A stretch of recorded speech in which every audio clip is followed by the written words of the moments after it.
Nothing better to do on a hot day but bitch about some shitty movie, right?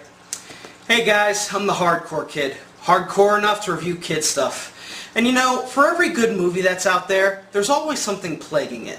Like maybe it's a bad sequel, or a lame parody, or some lame TV series, but probably the biggest culprit of them all are the rip-offs. There's a lot of guys out there who like to watch stuff on the big screen and become inspired by what they see. They want to be just like these filmmakers they idolize, and someday see themselves making movies as well. Unfortunately, there are some people who can never seem to grasp the concept of creating their own production without knocking off the elements of what inspired them. Take, for example, Steven Spielberg's E.T. This movie is a sci-fi classic with great effects, great sense of humor, and a legacy that has continued to be strong for almost 30 years. There have been re-releases, toys, video games, a ride at Universal Studios where he calls everyone's names. Trust me, I've been there.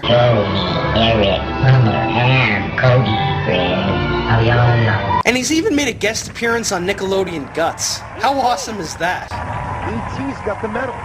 But alas, I'm not going to be reviewing E.T. today. Oh no. Instead, I'm going to be reviewing the E.T. ripoff, Mac and Me. That's right. And trust me, if you thought the video game was bad, you ain't seen nothing yet. Mac and Me was directed by a guy named Stuart Raphael. According to his IMDb page, he's done a lot of work directing and writing a lot of obscure wilderness-type films and cheesy sci-fi flicks, none of which are really worth writing home about. So, what was Mr. Raphael thinking when he came up with the idea for Mac and Me? Well, whatever it was, I kinda doubt it had something to do with inspiration. In fact, after watching this movie again, I have a feeling it had to do with something a lot uglier. So without further ado, let's pick apart the mighty Mac and Me, shall we? Now, I know you guys have waited a long time for me to say this, but cue the theme music!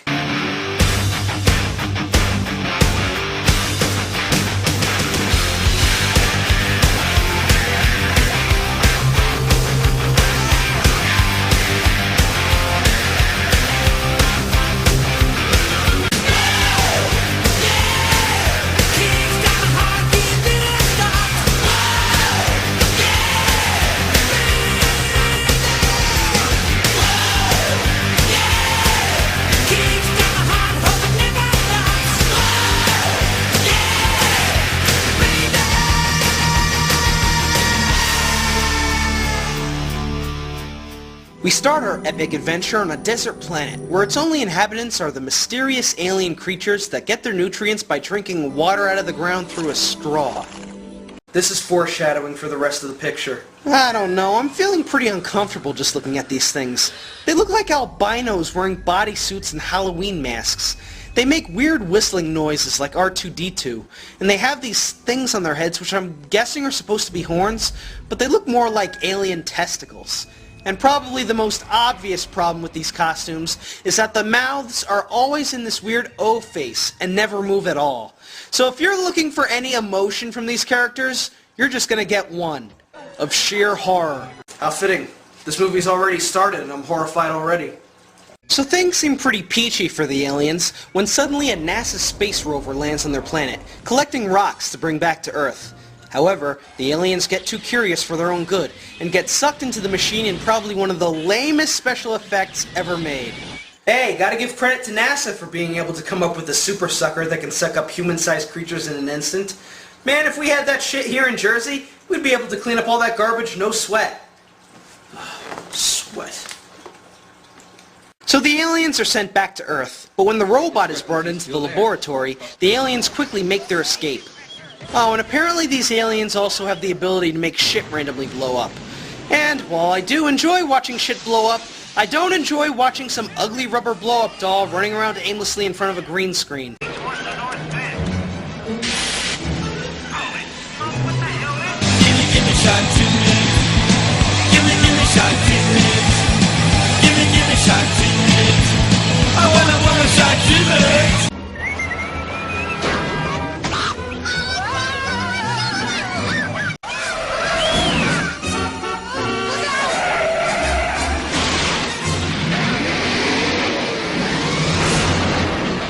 Yeah, because crashing cars is hardcore!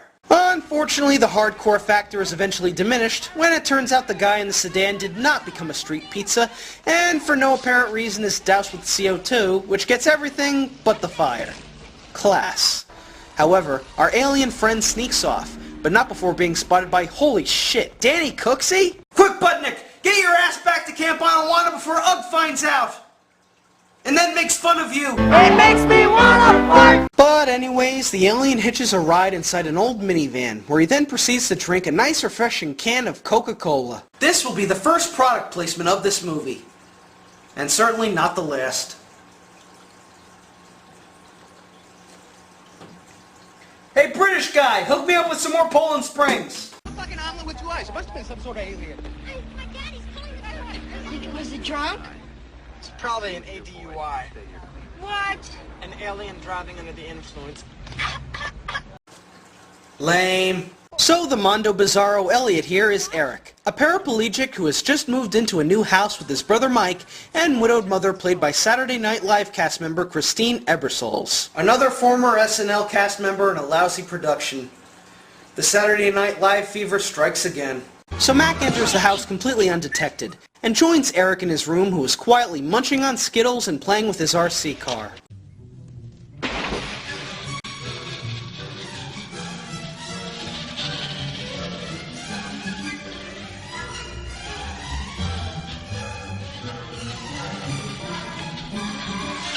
Ah, big whoop. Remote control cars, they run amok all the time. Hey! Hey, cut that out right now! Hey! Hey! Hey, come here. Yeah. This little guy right here, he was an extra in Maximum Overdrive. So Erik starts to become suspicious of Mac's actions and starts following him around the house. Outside, he meets this hippie girl named Debbie, who earlier spotted the alien during her, enlightenment. He went down the hill. Did you get a good look at him? Yeah, he's real cute. What did he look like? He's your friend and you don't even know what he looks like? I was just kidding. He's my brother. Your brother? Where are you from? Illinois. Welcome to the neighborhood. Looks like you'll be an interesting addition. Yeah, especially since he come from the same state as that crazy idiot who does nothing but rant on movies all the time. Hey, like me! Ah!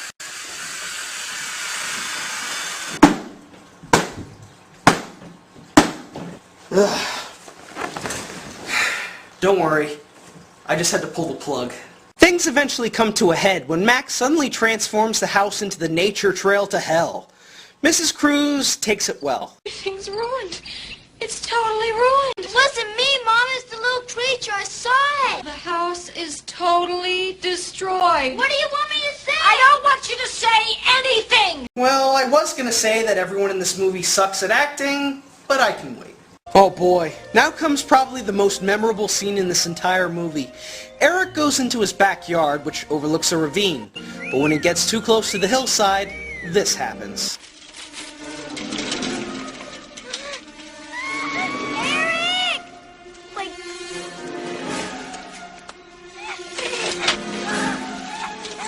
Erik, stop!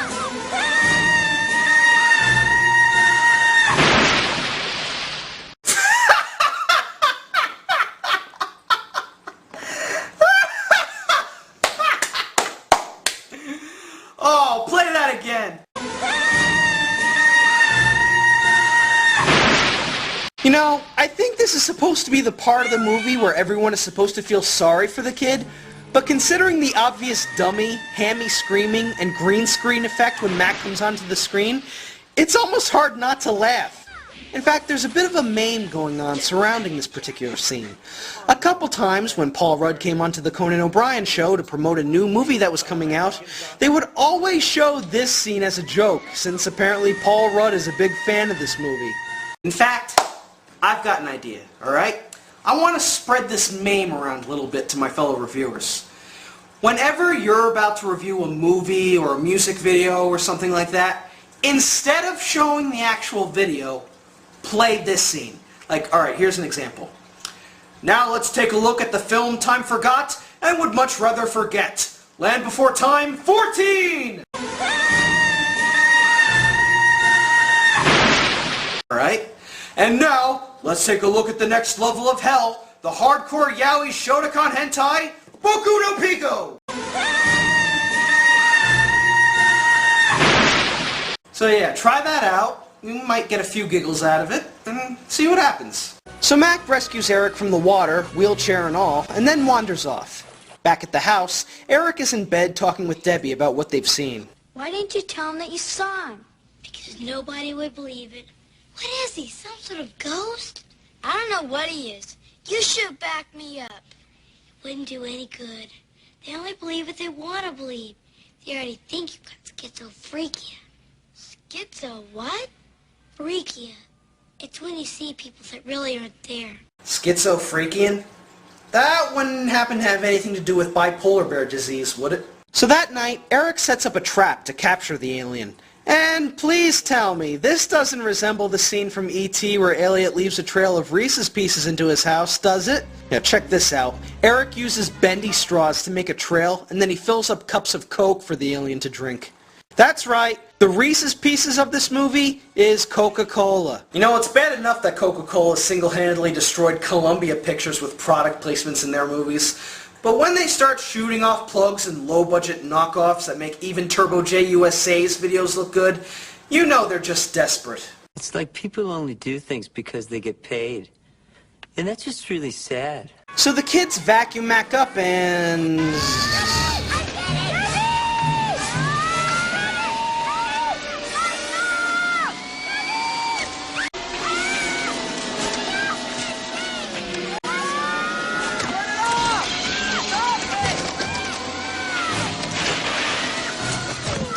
Yeah, remember when I said that I wanted to review a movie that was more down to earth? This ain't Earth! Oh no. It's the planet...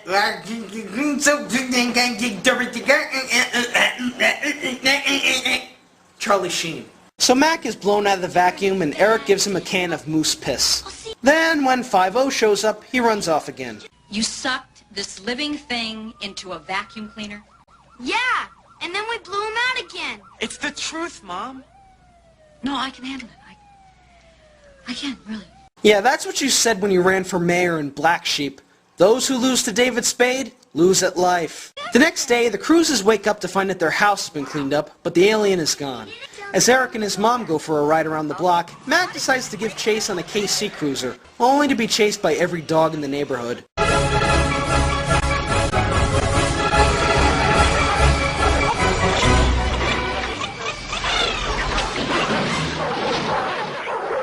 Well, it's a good thing those cars have those groovy ejector seats.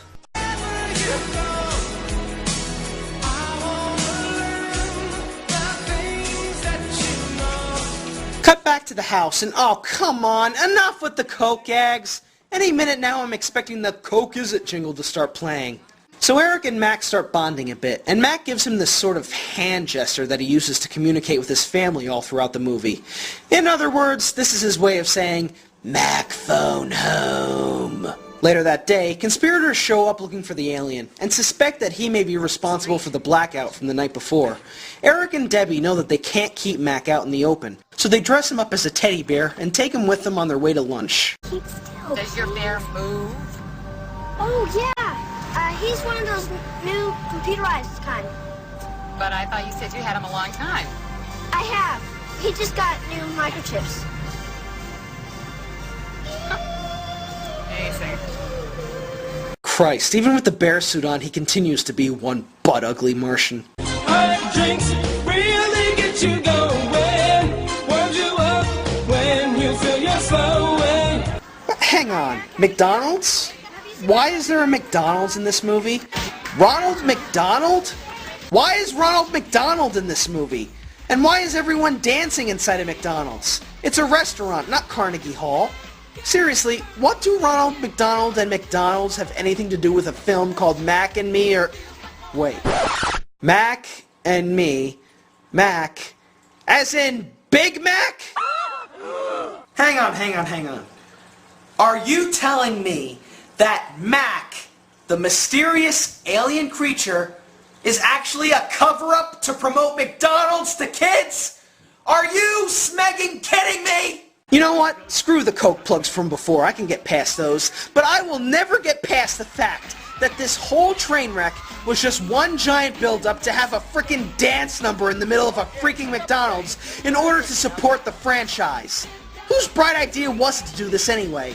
Was McDonald's really desperate that they had to sell themselves out by being in this movie? And look at this. Mac dancing on the counter without a care in the world. You know, I don't even think that's him in there. That's either a kid or it's a midget. Yeah, that's right. That is just a midget in a rubber alien suit who drinks Coke, makes things explode, and dances on the counter of a McDonald's restaurant alongside Ronald McGoddamn Donald himself, while all the other employees are dancing away, unaware that people are trapped in the drive-thru waiting for their food. Honest to Mother Mary, I have never seen this much depravity in a McDonald's since Jay Friedan's Evil Ronald McDonald video. Hey, get out of here, please. That's not a good idea. Get out of here. That's not a good idea. Right now. You know what this sort of reminds me of? Have you ever gone to Crackle.com to watch a movie and you were always pissed off at those ads that popped up every 10 minutes? Well, this showstopper is something like that. It's just a stupid promotional stunt that makes the movie go on even longer. I mean, how would you like it if I padded this review out by including a commercial break? Hi, it's not Vince with a slap chop. This thing can do absolutely everything. Check this out. These are blueberries. Blueberry salad. Your mother wants a cookie, but she doesn't have teeth. No problem. One slap, crumbs. Two slaps, it's cookie salad. You know you hate making fruit salad. That's why you don't have any salad in your diet. That's why you're gaining weight. With the slap chop, you'll lose weight and you'll get salad easier. If you call this number right now, 1-800-Coca-Cola Cure My Life, I'm throwing this 12-pack. No bill yet, I'm throwing 2 12-packs. And if you call in the next 10 minutes, I'm throwing some Skittles. If you think I'll sit around, you think I'm going to place you and I. I'm forcing waiting to high. Ready to buy a roller. There's the garden. Oh, we're rolling? Oh. Sorry about that. Proceed. So eventually the authorities discover that the bear is Mac and give chase. Hey, don't slip on that hill, guys!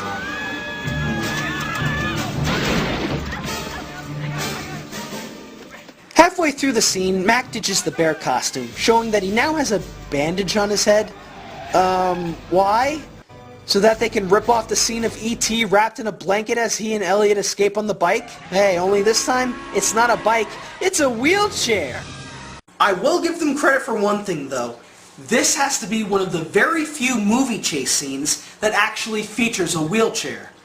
Doesn't come close to the epicness of Murder Ball, but it's a start. So the chase resumes until finally Mike and the others show up and rescue Eric and Mac.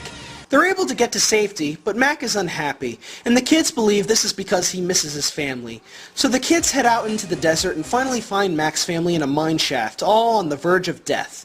But not to worry, with the power of yet another coke plug, Eric revives Mac's family. What if they need some kind of medical attention or something? Look, we can't just walk into a hospital. Everyone's gonna freak out. Well, it's just like you said, people are gonna find out sooner or later.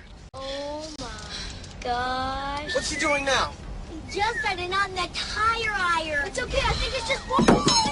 Well, keep him busy, guys. Keep him busy. And just when you thought one annoying alien wasn't enough, this movie now has 4. And it can only get worse from here. Yeah, you see this? This is Coca-Cola's dignity collapsing. Eventually, people become aware of the alien's presence, which results in the police showing up in an epic showdown. I can stop him. Let me go out there, please. Stop him.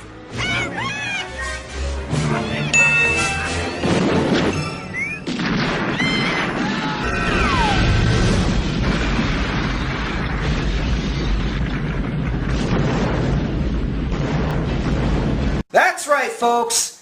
This is where the movie's entire budget went into. Blowing up a supermarket. Yeah, leave the explosions to Die Hard, dude. You'll save money that way. So Eric is killed in the explosion, which doesn't make sense since he doesn't have a scratch on him. But the aliens, who are apparently immune to fire, come to his aid, and with the power of the hand gesture type thing from earlier, they're able to bring Eric back to life.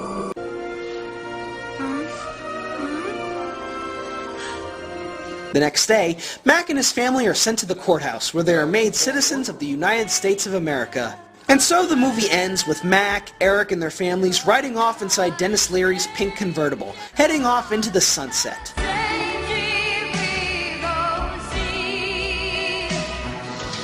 Oh, no you don't! After all that shit you pulled with the product plugs, bad special effects, and plagiaristic elements, you're actually gunning for a sequel? No way! Well, no, because believe it or not, there was no sequel after this. And even if there was, what would it have been about? Would it be about Mac and his family learning the American way? Would they live in a house? Get jobs working with Mac computers?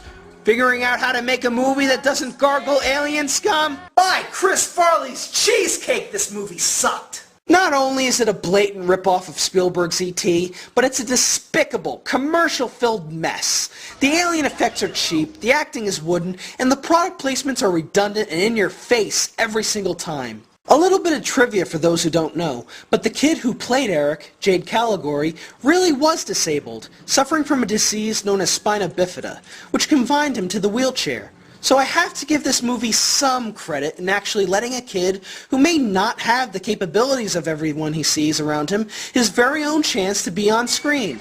And I feel sorry for him, not only because he's disabled, but the fact that he was forced to star in such a loathsome, money-grubbing abomination like this. Stuart Raphael, you should be ashamed of yourself, you bastard. So here's a hardcore headache stamp to go alongside your Razzie Award, dude. Yeah, this movie was Razzie fodder back in 1988. It was nominated for Worst Director, which it won, Worst Screenplay, Worst Picture, and Ronald McDonald also won the award for Worst New Star for being in this movie. Speaking of which, could you believe that McDonald's themselves actually promoted this movie? Yeah, check this out. Hi kids, it's me, Ronald McDonald, and I'm on the set of my very first motion picture ever. It's a movie called Mac and Me, and I want to introduce you to him.